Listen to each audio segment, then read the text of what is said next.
Amados irmãos e irmãs, que a graça e a paz de nosso Senhor e Salvador Jesus Cristo esteja com todos. Amém? É sempre uma satisfação imensa interagir com todos vocês, fazer novos vídeos, fazer novas transmissões. Estamos aqui mais uma vez para fazermos mais uma breve transmissão. Eu sou o pastor Daniel e estou dando o estudo sobre o livro do Apocalipse. No momento, nós estamos estudando sobre as cartas dirigidas a cada uma das igrejas, as 7 igrejas da Ásia Menor. E agora, nesse momento, nós estamos estudando sobre a igreja de Esmirna. Já começamos a estudar sobre a igreja de Esmirna desde o vídeo passado. Agora nós iremos dar a continuidade. Então vamos lá. Abram as suas Bíblias no livro de Apocalipse, capítulo 2, Apocalipse 2, versículo 8, que diz: E ao anjo da igreja que está em Esmirna, escreve isto, diz o primeiro e o último, que foi morto e reviveu. Amados irmãos e irmãs, eu já tinha dito no vídeo anterior que provavelmente na época o bispo da igreja de Esmirna era Policarpo.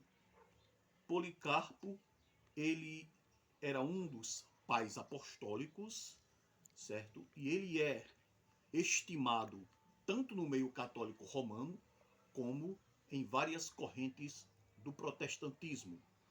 Por quê? Porque Policarpo, ele foi discípulo direto do apóstolo João e conheceu pessoalmente os apóstolos. É por isso que ele é chamado de pai apostólico. Assim como Clemente de Roma, Inácio, Papias, etc. Eram pais apostólicos. Pois bem, então Policarpo provavelmente era bispo de Esmirna nessa época, pelo fato de o livro de Apocalipse ter sido escrito por volta do ano 95 a 96 depois de Cristo. E Policarpo, segundo a tradição, foi ordenado diretamente pelo apóstolo João.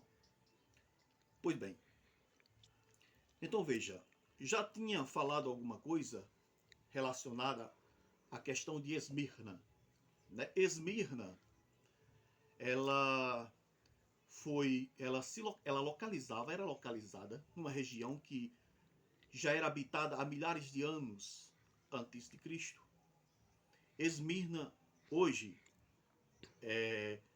ela é a atual cidade de Izmir, que é a terceira maior cidade da Turquia, certo? Então, para que os irmãos possam entender. E o segundo maior porto. Então, veja bem. Aí aqui, a Bíblia ela não traz tantas descrições sobre Esmirna, mas nós podemos ver aqui na carta de Pedro, na primeira epístola de Pedro, Pedro dirigindo a sua carta aos cristãos dispersos. Ele diz aqui, primeira carta de Pedro, capítulo 1, versículo 1. Pedro, apóstolo de Jesus Cristo, aos estrangeiros dispersos no Ponto, Galácia, Capadócia, Ásia e Bitínia. Então, quando Pedro menciona aqui Ásia, então os cristãos da Ásia também estão incluídos.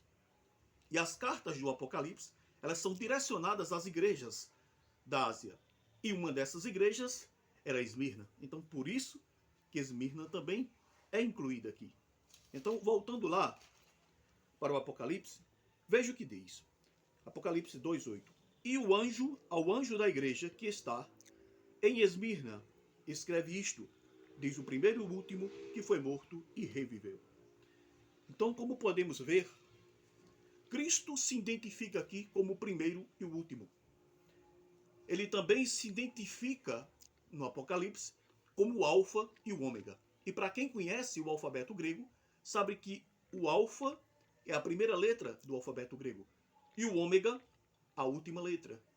Então, quando Jesus diz que é o Alfa e o Ômega, ele está dizendo que é justamente o primeiro e o último, que ele está enfatizando aqui a sua eternidade. Amém?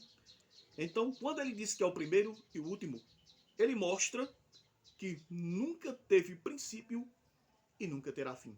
Ele é eterno, ou seja, ele expressa aqui a sua eternidade e a sua divindade. Amém? Então, veja. É o anjo da igreja que está em Esmirna escreve isto. Diz o primeiro e o último. Que foi morto e reviveu. Veja bem, que foi morto e reviveu. Então ele tenta, Jesus aqui, tenta encorajar os cristãos que estavam sendo perseguidos, passando por uma ferrenha perseguição por parte do Império Romano Pagão. Ele quis estimular a esperança dos cristãos. Porque assim como ele foi morto e reviveu, aqueles que estavam sendo perseguidos por causa do evangelho, também, se fossem mortos, reviveriam. Jesus traz aqui a esperança. Se ele foi morto e reviveu, a igreja também vencerá. Então veja, a igreja é perseguida, mas não vencida. Ela é combatida, mas não derrotada. Por quê? Porque Cristo é o seu cabeça. É Cristo que está direcionando, guiando a sua igreja. E ele não permitirá que a sua igreja seja destruída. E ele traz essa mensagem de esperança e de conforto para os irmãos perseguidos. Então, amados irmãos e irmãs, nos vídeos que iremos fazer